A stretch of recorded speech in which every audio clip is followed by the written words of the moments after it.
Okay. And another thing that helps him with goes up on his feet, because he's quite a chunky bird, they also make it easy. They also make it easy when he wants to paddle.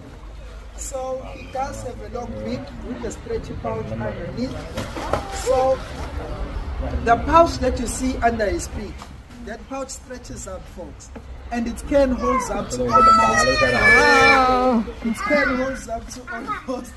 9 liters of water out in the water. So being a pelican, one would think Usolo is supposed to eat fish, eh? Their primary food is fish. But this one, it doesn't like fish. He was raised by us humans. So